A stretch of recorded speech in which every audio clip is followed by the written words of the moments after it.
he knows who Nancy Guthrie's kidnappers are and can lead the FBI to those kidnappers for 1 Bitcoin. On June 26th, 3 days after Savannah Guthrie wept on national television, the anonymous emailer sent his most detailed message yet. And what it contains is not a cry for help, not a desperate bluff, but something far more calculated and far more disturbing. He says he has a phone. He says it is hidden somewhere secure. He says it contains a short video of the main guy with Nancy on what was, in his words, probably her last day alive. He is not asking investigators to find it. He is not offering to hand it over. He is offering to tell someone where it is for exactly 1 Bitcoin, the same price he named on the second day of this investigation, when Nancy Guthrie had been missing for less than 48 hours, and he already knew time was no longer of the essence. Sit with that phrase for a moment.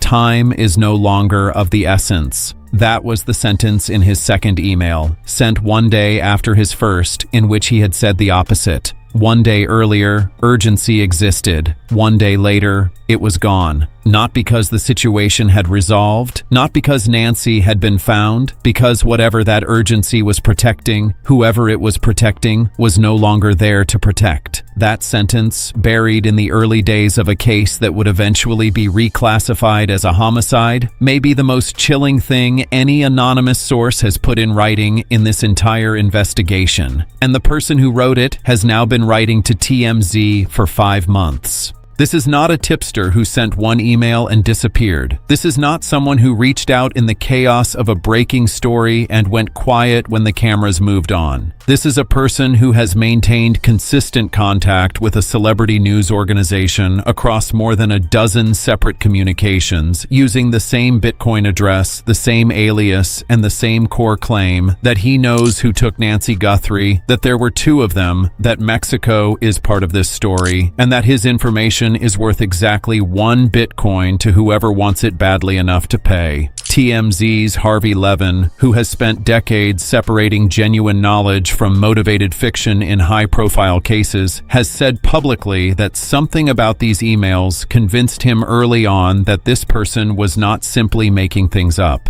That is a professional judgment from someone who receives thousands of tips on cases like this. It is not proof, but it is not nothing either.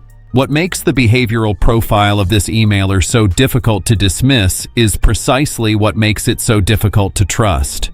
Every detail he has offered is specific enough to sound credible, but unverifiable enough to protect him completely. He said 2 kidnappers. He said Mexico. He said he is not the anonymous caller who reported the burial site. He called that person an idiot, which means he knows enough about the parallel tip to differentiate himself from it. He said he feared retribution from the people whose identities he claimed to know. He said he was worried investigators might try to implicate him in the kidnapping itself. That last detail is worth pausing on because innocent bystanders do not typically volunteer their fear of being accused as participants. That is the language of someone who understands that their proximity to this information looks suspicious, because it is suspicious, because no ordinary person ends up knowing what this person claims to know about a kidnapping they were not part of. And yet, he has not taken the reward. That is the detail that reshapes everything else when you hold it up to the light.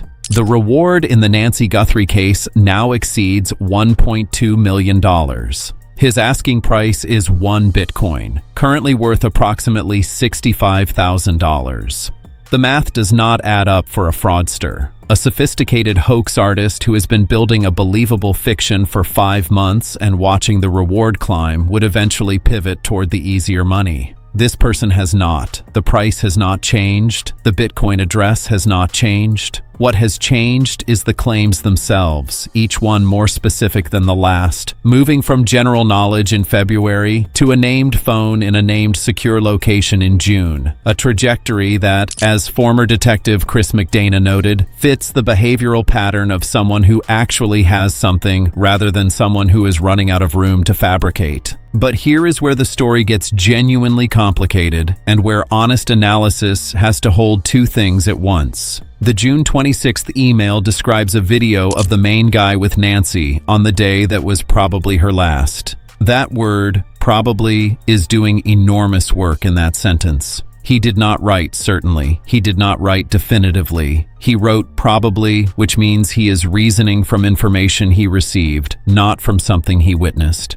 He knows what he was told. He is not certain that the day described to him was actually the last day she was alive. That qualifier is the kind of thing a fabricator would be unlikely to include because it weakens the claim. It is also the kind of thing someone tells you when they are describing second-hand knowledge accurately rather than first-hand experience. It is a small word that carries the weight of an entire theory about who this person actually is. If this emailer is real, and the behavioral evidence suggests he is at minimum someone with genuine proximity to information rather than a pure hoaxer, then what he is describing is a phone sitting somewhere accessible right now, containing a video, photographs, names, addresses, and ages of the people responsible for what happened to Nancy Guthrie. That evidence, if it exists, would be the most significant break in this case in 5 months. And it is sitting in a secure location, waiting for 1 Bitcoin, while the investigation moves forward without it, and while the window for that information to matter slowly closes. If you want to understand why that dynamic matters, and what the behavioral profile of the man holding it actually tells us about where this case is heading, stay with me, because this is where it gets serious. There is a pattern in how this emailer operates that a trained investigator would recognize immediately, and it is not the pattern of someone who is panicking. Panic produces inconsistency. Panic produces contradictions. Panic produces the kind of escalating desperation that eventually collapses under its own weight. What this emailer has produced instead, across 5 months and more than a dozen communications, is something that looks far more like patience. Deliberate, calculated, unsettling patience. He has been sitting on what he claims is the most important evidence in a 145-day homicide investigation, and he has not flinched. He has not lowered his price. He has not raised it either. He has simply continued writing, continued claiming, continued waiting for someone to decide that 1 Bitcoin is worth what he says it is worth. That kind of stillness, in the context of a case this emotionally charged and this publicly visible, is itself a form of communication.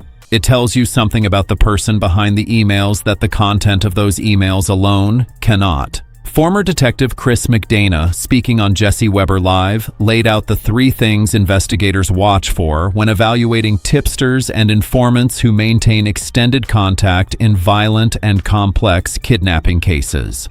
The first is consistency of verifiable details. The Bitcoin address should match across communications. The alias should match. The core claims about the architecture of the crime should not contradict each other over time. The TMZ emailer passes this test without difficulty. His address matches. His alias matches. His claim of 2 kidnappers has been present since the earliest emails and has never wavered. In 5 months of contact, he has not introduced a 3rd kidnapper. He has not suddenly placed Nancy somewhere other than Mexico. He has not changed the fundamental structure of what he says happened. That level of internal consistency over that length of time is not impossible to fake, but it requires a discipline that most fraudulent tipsters simply do not sustain. The second thing investigators watch for is specificity that cannot be derived from public information. Anyone following this case through mainstream coverage could claim knowledge of the general facts. But specific details, the exact number of kidnappers, the precise geographic connection to Mexico, the existence of a particular format of video evidence, those require either genuine knowledge or an extraordinary and sustained fabrication. The emailer has provided all 3, and he provided them early, before much of what he described had entered the public record. That timing matters more than people realize. It is easy to claim knowledge of something after it becomes public. It is much harder to explain how someone knew it before. The third thing investigators watch for is behavioral escalation under pressure. Someone who is fabricating typically follows one of 2 paths. They either stop when they are not believed because the effort stops being worth the return, or they escalate into claims that become increasingly implausible, overreaching in ways that eventually expose the fiction. Someone who actually has knowledge tends to follow a different path. They become more specific as they realize that vague claims are not producing results. They sharpen their offer. They narrow the evidence they describe until it becomes concrete enough to be taken seriously. The TMZ emailer's escalation follows this second pattern precisely. The February emails described general knowledge, kidnappers, Mexico, a broad timeline. The June 26th email describes a specific phone, a specific video format, specific categories of evidence, names, addresses, ages, and a specific location that is, in his words, easy to access if you know where it is. The direction of travel is towards specificity, not away from it. That does not confirm authenticity, but it fits the behavioral profile of someone who has something real far better than it fits the profile of someone who does not. Now consider the routing decision this emailer made from the very beginning, because it reveals something about how he thinks and possibly about who taught him to think that way. He did not contact law enforcement. He did not contact the Guthrie family directly. He did not reach out to a lawyer or an intermediary who could have brokered a deal with some protection for him. He went to TMZ, specifically to the outlet that had already received the original ransom note from the actual abductors and was publicly engaged with the case at the highest level. That routing choice, media rather than law enforcement, and specifically the same media outlet that had already been used as a conduit in this investigation, is not random. The original ransom note sent by the kidnappers through media rather than directly to the family was flagged by investigators as an unusual operational decision, one that suggested someone who understood how media pressure amplifies negotiating leverage in ways that direct family contact does not. The emailer made the same calculation. He understood, as the kidnappers apparently understood, that TMZ was the pressure point. That parallel does not prove connection, but it suggests that the emailer either arrived at the same operational logic independently or learned it from someone who had already applied it.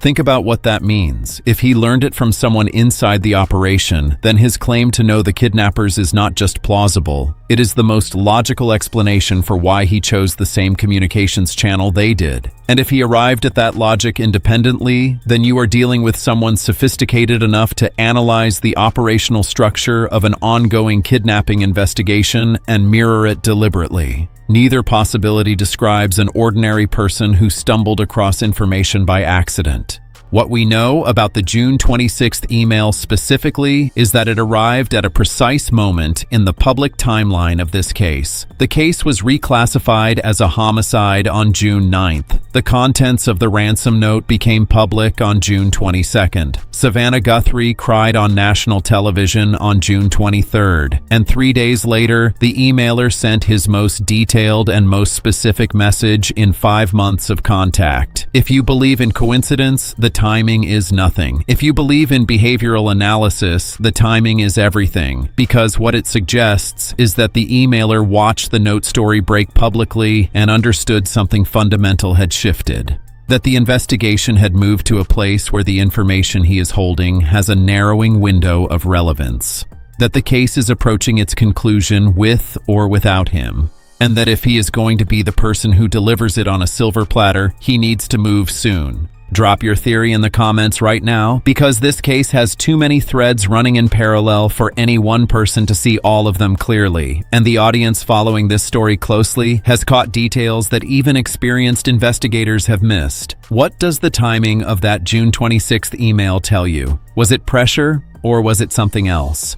Harvey Levin did not ignore the June 26th email. That matters more than it might seem on the surface, because Harvey Levin ignores things constantly. TMZ receives an avalanche of tips, claims, and fabrications on every high-profile case it covers, and the overwhelming majority of them disappear without acknowledgement, without response, and without a second thought from anyone in that newsroom. The ones that get ignored are not always the ones that deserve to be ignored. Sometimes credible information arrives in a form that cannot be verified and gets buried under the volume. But the ones that get a public response, the ones that prompt a veteran journalist with decades of experience to go on camera and issue a direct challenge to an anonymous source, those are different. Those are the ones where something in the pattern has crossed a threshold that experience recognizes even when evidence cannot yet confirm it. Levin went on camera. He described the situation as a cat and mouse game. He issued a public challenge to the emailer, asking him to go to wherever that phone is, retrieve a single screen grab of Nancy, and send it as proof that he is not a fraudster. That is not how a seasoned journalist responds to an obvious hoax. You do not publicly challenge hoaxes to produce evidence. You do not describe them as cat and mouse. You simply move on. The fact that Levin did not move on is itself a data point that belongs in any honest analysis of where this case currently stands. And yet the screen grab has not arrived. As of this reporting, the emailer has not sent the one piece of evidence that would transform his 5 months of claims into something that law enforcement and the public could not dismiss. TMZ asked for it directly and publicly. The FBI has received every email this person has sent, forwarded by TMZ as a matter of standard practice throughout this investigation. The reward sits at more than $1.2 million unclaimed. And the phone, if it exists, sits in its secure location, waiting. That silence has a limited shelf life, and the emailer almost certainly knows it. 5 months of patience built on a foundation of unverifiable claims can only hold its value for so long before the investigation either closes around the people he claims to know or moves so far past the window where his information matters that one Bitcoin becomes an asking price for something no one needs anymore. He knows the math. The question is whether what he is holding is real enough to make him move before that window closes entirely, or whether the silence itself is the answer that everyone involved has been waiting for without quite admitting it. Here is what the FBI's own assessment of this emailer reveals, not about the case, but about the emailer himself. TMZ reported that a previous analysis of the emails led the Bureau to believe the writer might be a woman. That assessment, based on linguistic and behavioral analysis of the communications, was reported publicly. The emailer read that report, and then he responded to it. He pushed back on the gender characterization explicitly and with what can only be described as contempt. He scoffed at it. He was bothered by it in a way that went beyond simple correction. He went out of his way to address it, dismiss it, and make clear that whoever had made that assessment had gotten him wrong in a way he found personally offensive. Stay with me here, because this detail is more revealing than almost anything else in the public record of his communications. A person who is purely motivated by money does not care how investigators profile them. They care about the Bitcoin. They care about the transaction. The characterization of their gender, their psychology, their emotional profile, none of that affects the exchange rate. And yet this emailer, upon reading that the FBI thought he might be a woman, felt compelled to respond. Not to provide evidence, not to move the negotiation forward, but to correct the record about who he is. That emotional need, to be seen accurately, to be taken seriously, to be understood as someone who actually knows what they claim to know, is one of the most consistent threads running through every communication this person has sent. Each email is simultaneously a demand and a bid for recognition. He wants the Bitcoin, yes, but he also wants to be believed. He wants TMZ to understand that he is not a fraud, not a desperate opportunist, not a woman misread by a behavioral algorithm. He wants credit for what he knows and what he has been willing to sit on for 145 days without breaking. That emotional investment is information. It tells you that this person has a relationship with this case that goes beyond financial opportunism. It tells you that whatever proximity brought him into contact with the people or the information he claims to possess, it left a mark on him that simple payment would not erase. He has been carrying this for 5 months. He has been watching the coverage. He has been reading the reports about himself. He has been responding when the characterization stings. That is not the behavior of someone running a detached long-game fraud. That is the behavior of someone who is in this in a way they may not fully have anticipated when they sent the first email the day after Nancy Guthrie disappeared. If this video has given you something to think about, share it with someone who has been following this case. This story deserves more eyes on it, more people asking the right questions, more pressure on the details that have not yet been fully explained. Subscribe if you want to be here when the next development breaks, because in a case moving this fast, the next update could come at any moment, and it could change everything we think we currently understand. What remains now is the question that sits underneath all of the behavioral analysis, all of the linguistic profiling, all of the careful reading of 5 months of anonymous emails. The question is not whether this person has something. The question is what happens when the window finally closes. Former FBI Special Agent Maureen O'Connell appeared on the Megyn Kelly show and said she is 75% confident the masked suspect from the doorbell footage will eventually be identified and tracked down. TMZ's own law enforcement sources pushed back on that figure, calling it overblown. But the disagreement itself is evidence that the investigation is in motion in ways the public record does not fully capture. People who are close to the truth are disagreeing about how close they actually are, and somewhere in the space between O'Connell's confidence and the pushback against it, the emailer's phone sits in its secure location, holding whatever it holds, waiting for a transaction that may never come. Nancy Guthrie has been missing since February 1st, 2026. The case was reclassified as a homicide on June 9th. The reward is more than $1.2 million, and it has been unclaimed for 145 days. A person who claims to have evidence that would hand investigators everything they need has been writing to a celebrity news organization for 5 months and has not produced a single verifiable piece of proof. And the case is moving toward its conclusion with or without him. If you have any information about what happened to Nancy Guthrie, contact the FBI at 1-800-CALL-FBI. The Pima County Sheriff's Department can be reached at 52035149000. Justice has not yet been served. The story is not over. And the most important question in this entire case may still be sitting on a phone in a location that only one person knows, waiting for someone to decide it is finally worth the price of finding out. Comment below with what you believe is really happening here. Share this video if you think this case deserves the attention it is not getting. And stay close, because this is far from finished.